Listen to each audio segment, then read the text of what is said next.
저희들은 요한복음을 계속해서 본문으로 삼고 있습니다. 3년 동안 욕심을 내보는 것은 성경 66권을 우리가 함께 예배에 또 우리 말씀 시간에 볼 수 있기를 소원하고 있습니다. 이제 계속되어지는 요한복음 본문 가운데 오늘 19절로부터 34절은 두 부분으로 나눌 수 있습니다. 첫 번째 부분은 19절로부터 28절입니다. 이것은 유대인들이 하나님으로부터 보냄을 받은 세례 요한을 신문하는 그런 장면입니다. 그리고 두 번째 장면은 그 정인된 세례 요한이 증거하는 내용입니다. 그래서 먼저 19절을 보면 19절에 시작할 때에 유대인들이 예루살렘에서 왔다고 얘기합니다. 오늘 우리가 성경을 읽을 때는 여기에 유대인들이 하는 것이 아무렇지 않게 읽혀질 텐데 요한복음을 읽을 때에 유대인들은 유심히 쳐다봐야 됩니다. 요한복음에서 유대인들은 70번 이상 사용되어지는데 95%가 부정적인 유대 종교 지도자들을 일컬을 때 유대인들이라고 사용합니다. 생각해 보십시오. 19절을 보니까 제사장들, 레위인들, 요한이 나오죠. 제사장도 유대인이고 레위인도 유대인이고 세례 요한도 유대인입니다. 다 유대인인데 유대인들이 이렇게 구분을 해놓고 있죠.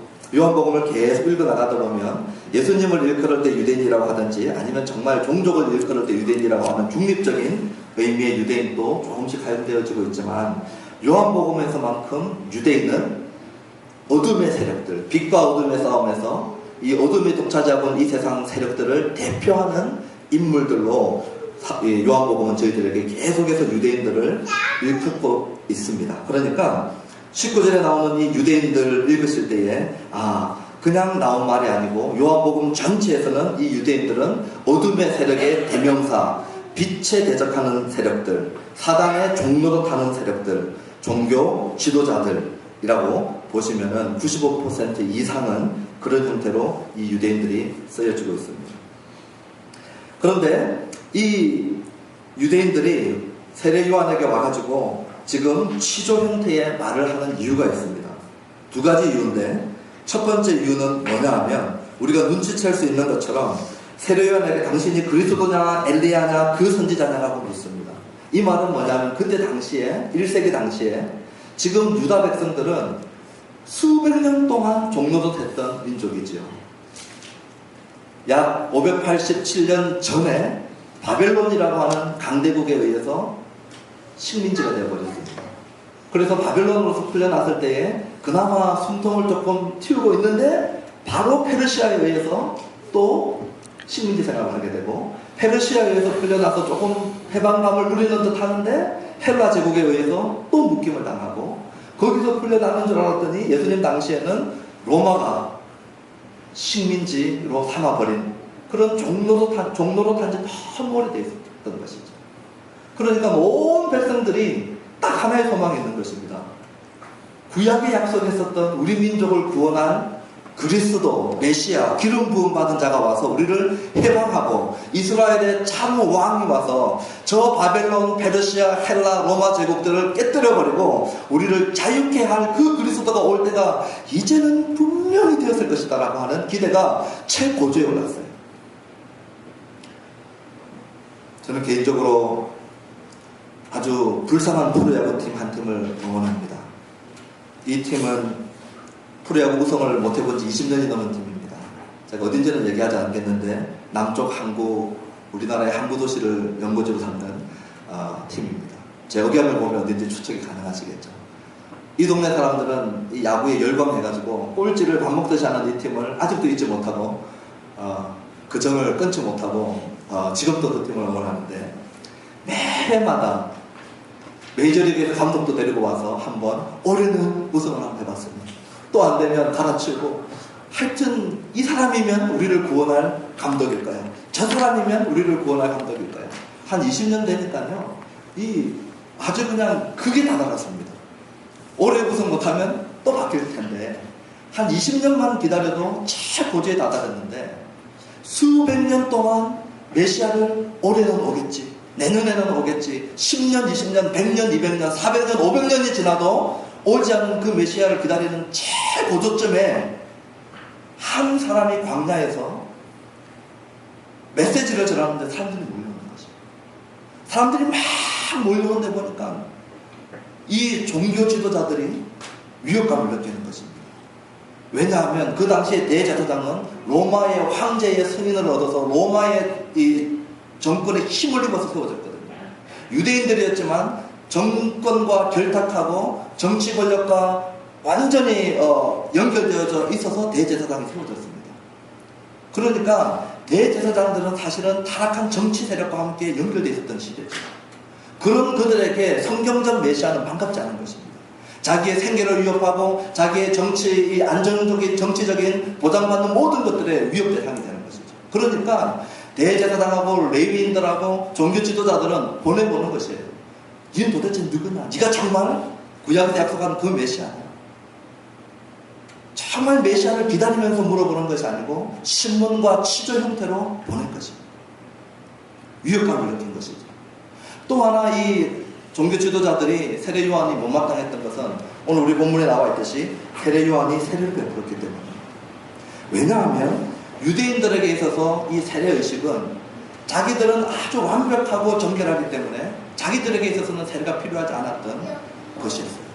그 당시에 613개의 이 법조항들을 248개의 하라고 하는 명령이 나오고 365가지의 하지 마라고 하는 명령들이 우리 구약 율법에 있습니다. 그래서 총 614개의 율법조항들을 만들어 놓고 그 중에 바리새인들은 특별히 자기들은 이것을 완벽하게 지키는 자들이라고 믿었어요.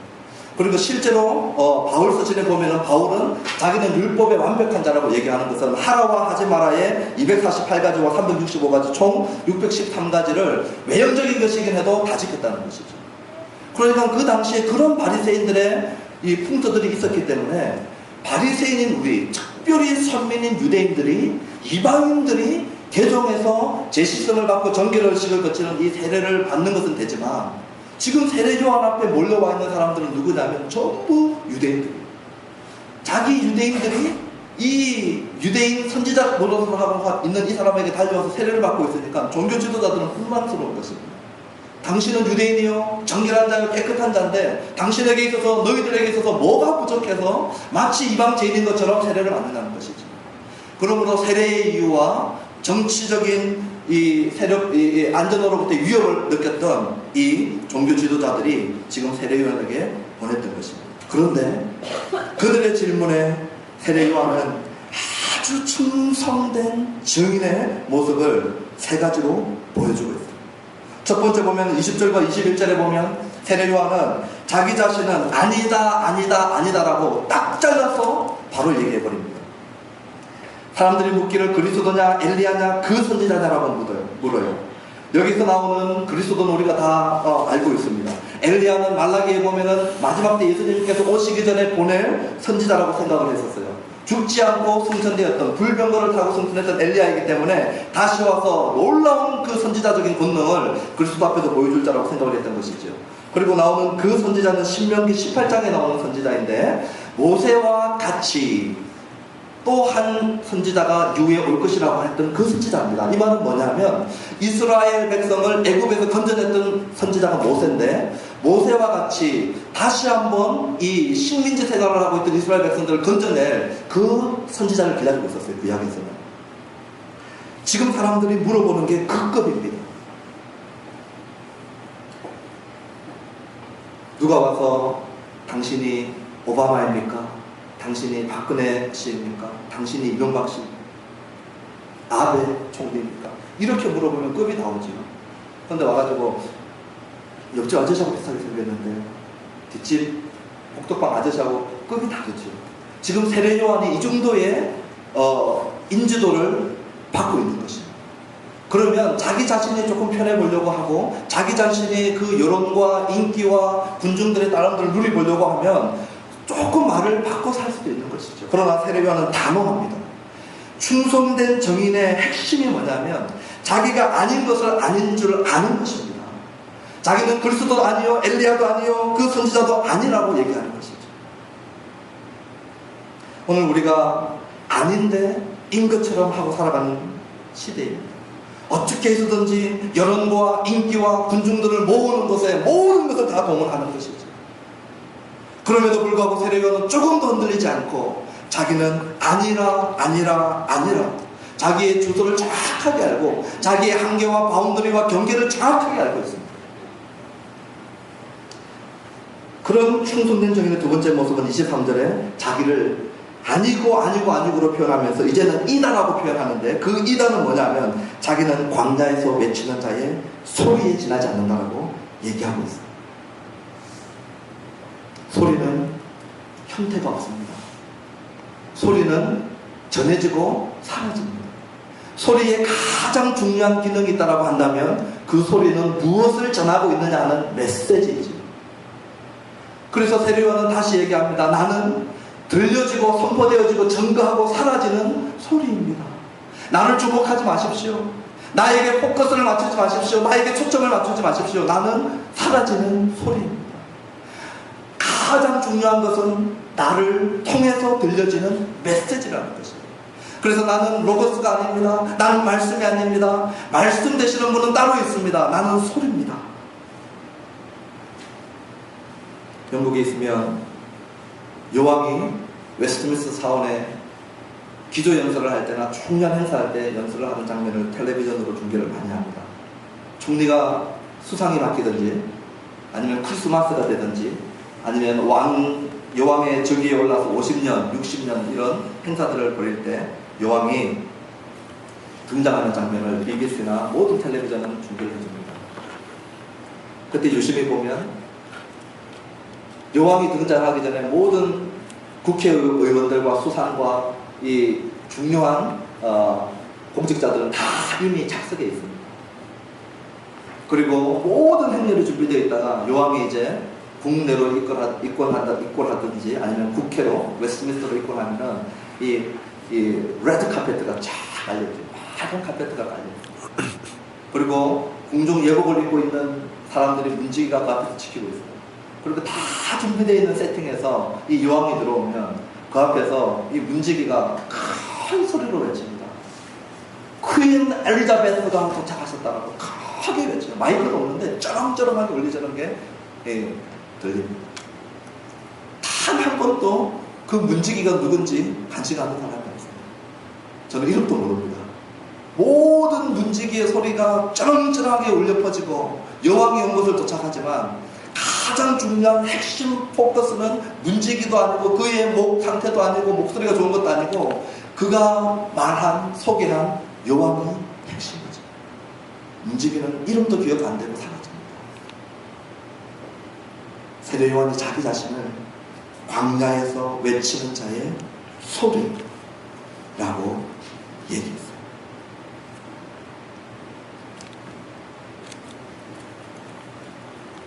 저는 저 자신의 목회도 이런 모습에서 좋겠다 생각되어집니다.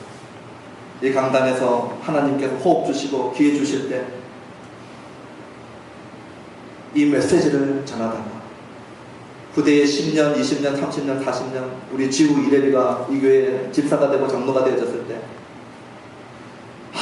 그 끝내주는 목사님이 있었지가 아니고 그분이 전해주셨던 끝내주는 말씀이 있었지.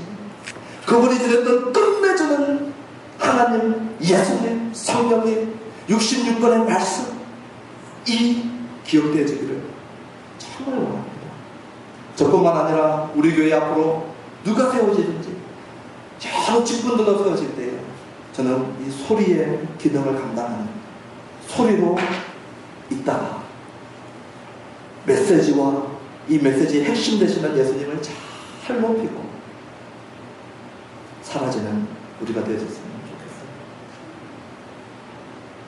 세 번째 충성된 정인의 모습은 27절에 정확하게 놓치지 않지요. 자기 자신을 가리키지 않고 자기는 소리라고 얘기하고 난 다음에 분명하게 가리키는 것을 놓치지 않는 것이 있는데 그것은 예수 그리스도를 증거합니다. 27절에 보니까 자기가 아니라 내 뒤에 오시는 그라고 얘기합니다. 그러면서 그분을 소개하면서 자기 자신을 낮추는데 어디까지 낮추냐면은 그 당시에 유대인들은 랍비들이 같이 있었거든요. 랍비하고 제자들 사이의 관계는 랍비가 원하는 것들은 제자들이 전부 다 했어야 됩니다.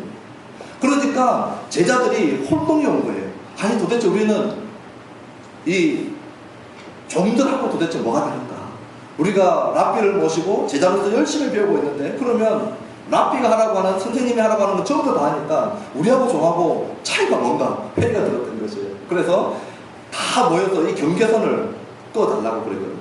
그러니까 그 당시 랍비들이 모여가지고 경계선을 꺼준 게 뭐냐면, 너희들이 내가 랍비인 스승이 요구하는 걸 다 해야 되지만 못하는 것이 하나 있는데, 종하고 가장 비천한 종과 제자와의 차이는 뭐냐면, 스승의 신발끈을 묶는 것은 제자는 하지 말아야 됩니다.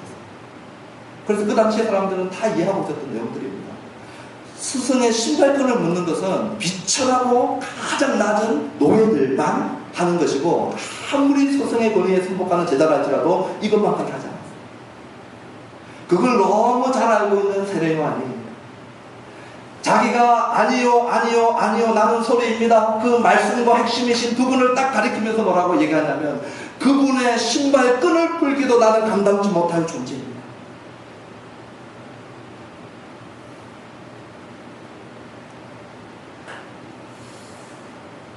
충성된 증인의 모습입니다.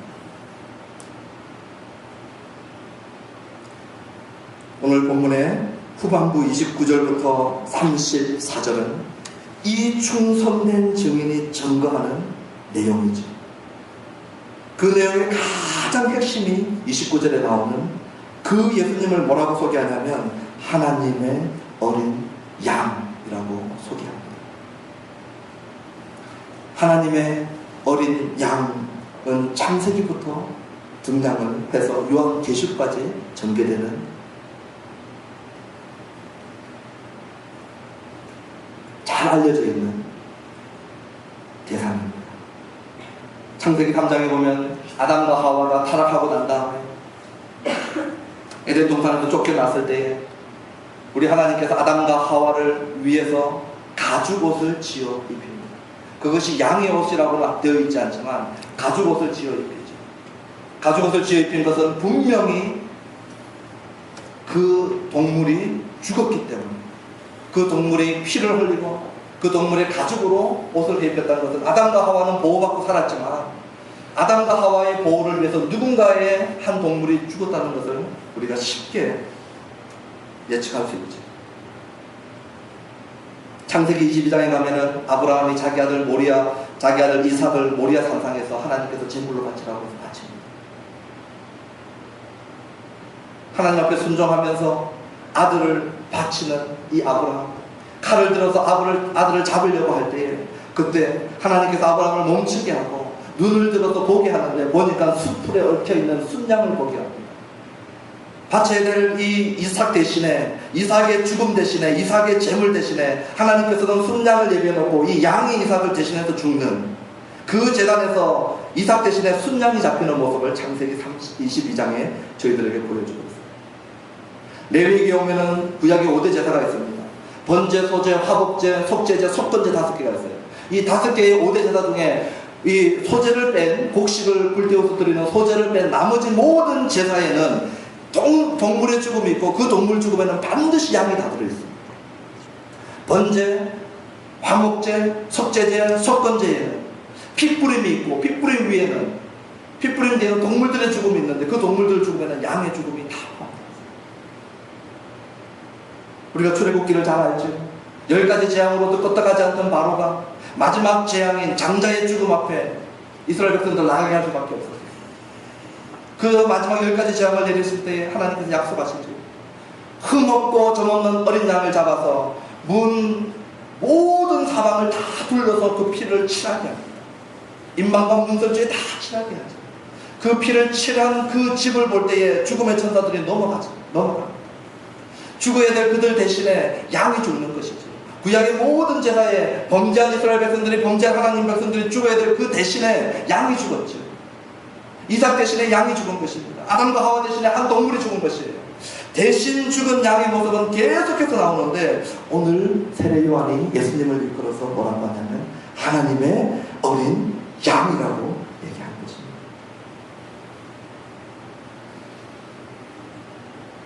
구약 성경에 보면은 양은 개인을 위해서 대신 죽었고 가족을 위해서 대신 죽었고 민족을 위해서 대신 죽었는데 오늘 이 본문에는 세상 죄를 지고 가는 이 세상을 위해서 대신 죽는 모습으로 보여주는 것이에요. 한 개인의 대신 죽는 그런 속죄물이 아니라, 한 가족만 구해내는 속죄제물이 아니라, 한 민족만 구해내는 속죄제물이 아니라, 오늘 세례 요한들을 통해서 소개되는 예수님은 어떤 분이냐? 이 세상 죄를 지고 가는, 세상을 위해서 죽는 속죄제물.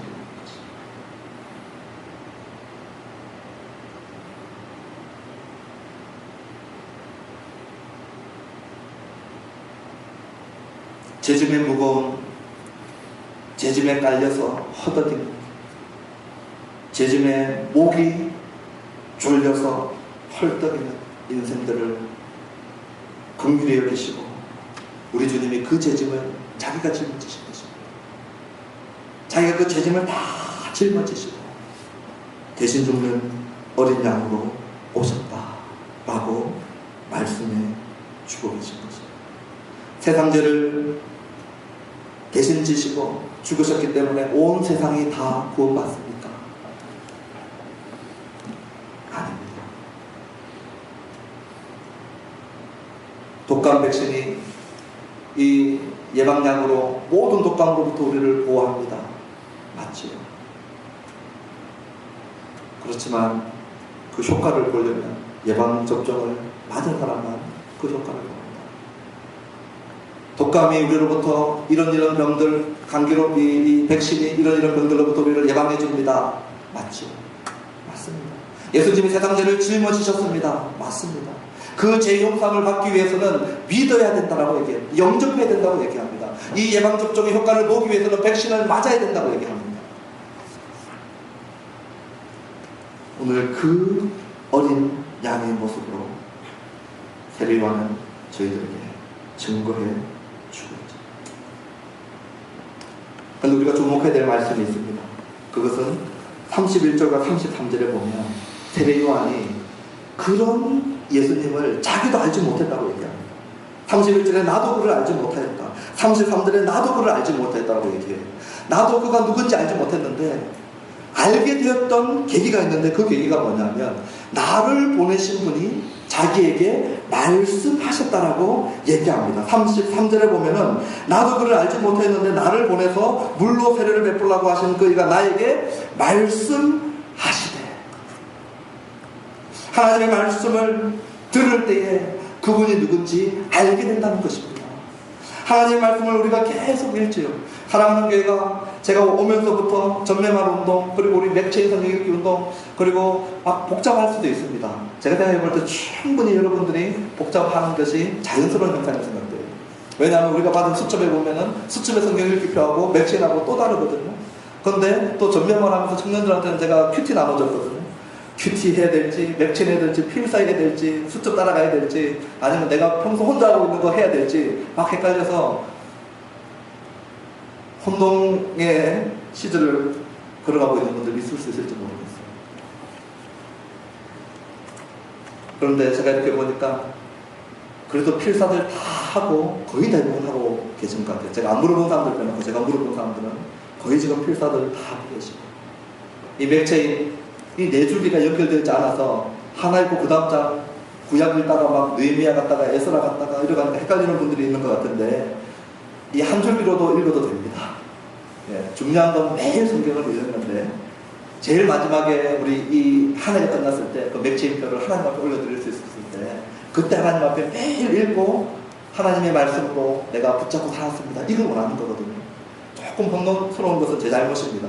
제가 이 부분들을 좀 더 잘 설명했었어야 되는데, 그럼에도 불구하고 제가 왜 우리 사랑하는 교회가 이 말씀 읽고 쓰고 묵상하기 운동에 대해서 계속 강조하겠습니까?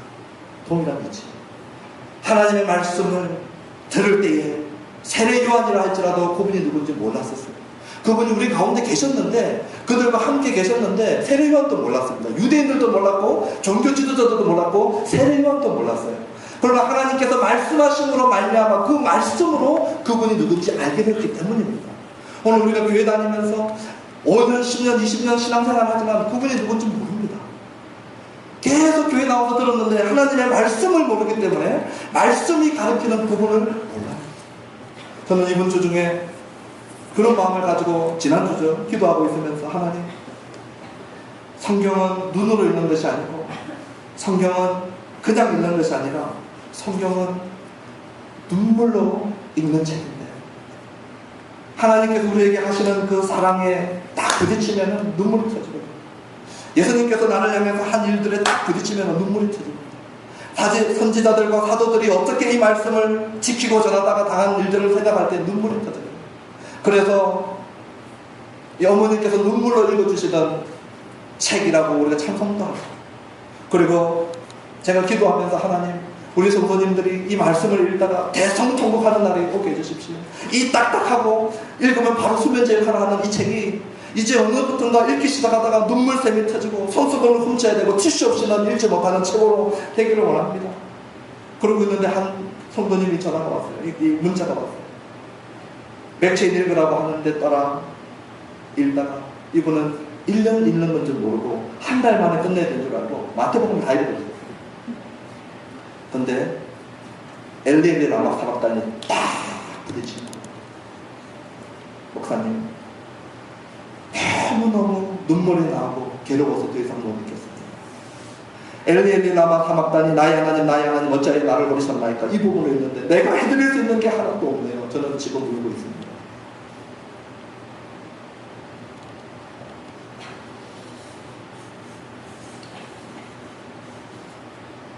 성경을 읽으면서 참 많이 울었습니다. 눈물로 저와 여러분들의 성경을 읽게 되기를 바랍니다. 오늘 세례요한에게 말씀하실 때에 세례요한이 그가 누구인 줄 모르고 있다가 이 말씀으로 인해서 예수님을 보게 되는 것이죠. 코페르니쿠스적인 지각 변동은 하나님께서 말씀하실 때 일어나는 것입니다. 내 안에 있는 죄책감과 내 안에 있는 죄책과 죄의 무거운 짐들, 이 모든 것들이 언제 떠나갑니까? 하나님께서 성령으로 영감된 이 말씀이 내 안에 들어올 때에 이 일들이 일어나는 것이에요. 성령의 충만한 역사들이 언제 일어납니까? 하나님의 말씀과 떨어져서 일어나는 성령의 역사는 없습니다. 하나님의 말씀을 계속해서 듣고 그 말씀을 청종하고 이 말씀으로 충만할 때 성령 하나님은 우리 안에서 끊임없이 역사하십니다. 그래서 세례요한은 그 예수님을 자기는 물로 세례를 주지만 내 뒤에 오시는 분은 성령으로 세례를 받는다라고 말씀하십니다.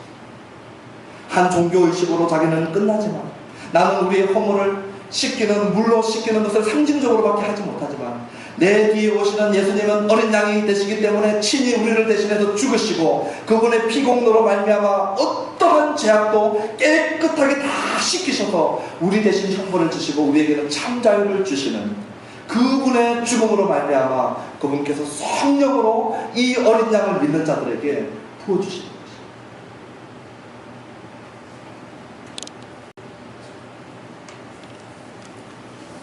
말씀을 마치면서 우리가 몇 가지 생각을 해보기를 원합니다. 충성된 적인의 모습으로 살아가고 계시는가? 자신이 아닌 것을 알고 계십니까? 우리의 바운더리와 한계와 경계를 알고 계십니까? 그것을 말씀을 근거로 해서 볼 수 있나요? 내가 누구인지, 나의 사명이 무엇인지 세례요한은 이사야의 말씀을 근거로 얘기했어요. 여러분 자신이 누구인지 말씀을 근거로 설명하실 수 있으십니까? 오늘 우리의 사명을 말씀을 근거로 설명하실 수 있습니까? 오늘 우리는 그리스도를 가리키고 있습니까? 여러분들의 삶 가운데 가정에서, 직장에서, 친구들과 그들 앞에 섰을 때 그리스도를 증거하고 계시나요? 아니면 내 대화의 대부분은 그리스도가 아닌 다른 것들입니까? 오늘 우리들 가운데 아직도 예수님을 마음속에 모셔드리는데 모셔드리지 못하고 계신 분들이 있다면 세상 죄를 대신 지고 죽으신 분이시지만 그분을 개인적으로 받아들이지 못할 때 마치 가장 좋은 백신을 눈앞에 두고 죽는 그런 형태가 될 수 있다는 것들을 기억할 수 있기를 원합니다. 백신을 맞듯이 세상 죄를 짓고 대신 죽으신 그리스도를 꼭 믿고 영접하는 이런 귀한 역사가 있게 되기를 바랍니다. 여러분의 마음은 그리스도의 피로 여러분의 마음 문은 칠해져 있습니까? 여러분들의 마음 문의 임방과 문설주는 그리스도의 피로 칠해져 있습니까? 여러분들의 가정은 그리스도의 보혈로 어린 양의 피로 칠해져 있습니까? 여러분들의 가정은 안전하십니까?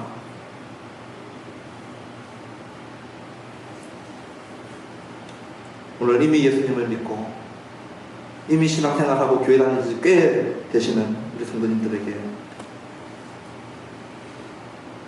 드리고 싶은 말씀입니다. 말씀이 너무 익숙해서 요한복음 19장에서 34절 어린 양 나 다 알아. 창세기 때부터 6월절 지나가고 그 어린 양 나는 다 머릿속에 다 깨어있어. 그거는 내가 수천 번 들었던 지식이지. 여러분 그 지식을 가지고 예수님의 발 앞에 엎드려서 무릎을 꿇고 주님의 신발의 끈도 풀 수 없는 제 자신입니다. 그분 앞에 납작 엎드려가지고 경배하는 우리들의 모습일까요?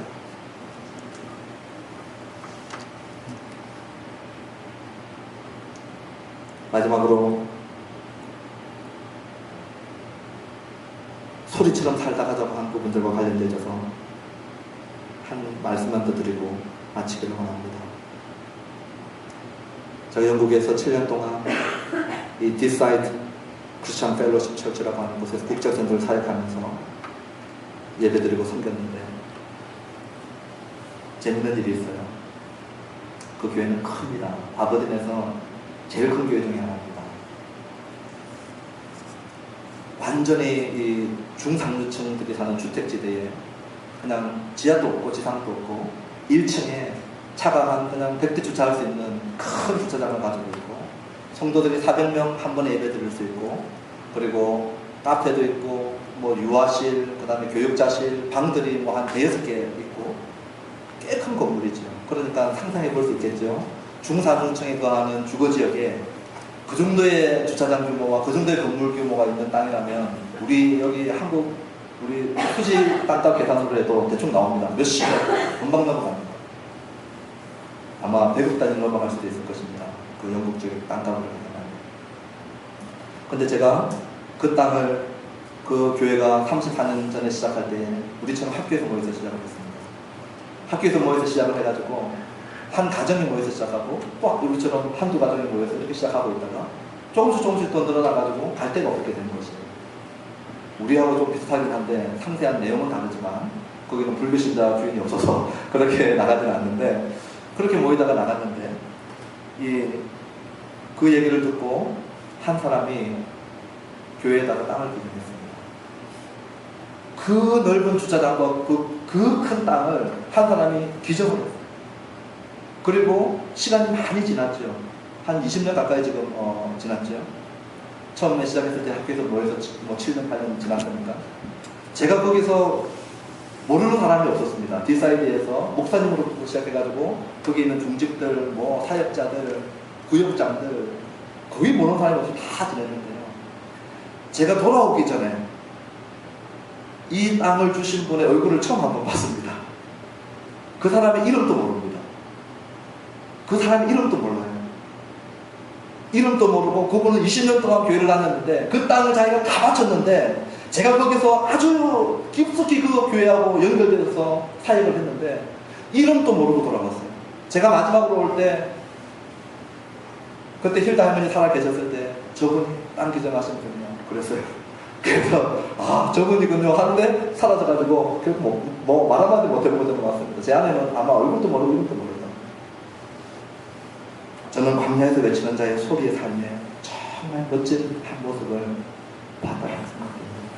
우리가 일부러 너무 영웅적으로 우리가 만들 필요 없죠. 막 당기전 했는데 우리 다 아는데 이분 김누구누구 집사님인데 막 가면 쓰고 다니고 이럴 필요는 없지만 우리의 충실 속에 메시지와 말씀과 그분이 드러나고 우리는 소리가 되어져서 이 교회를 섬기겠다라고 한다면 정말 사랑하는 교회는 아름다운 교회가 될 줄로 확신합니다.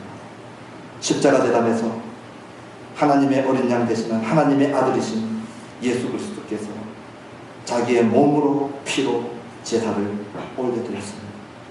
이 어린 양을 믿고 영접하는 자에게 제철과 제 형벌로부터 우리에게 자유를 선포하시고 진정한 생명을 약속하시고 그 안에 있는 하나님의 사랑을 성령의 감동으로 말미암아 누리게 할 것이라고 약속하셨습니다. 이 생명, 이 사랑 우리가 함께 누리는 온 사랑하는 성도님 되어지기를 주님의 이름으로 축복합니다. 기도하시겠습니다.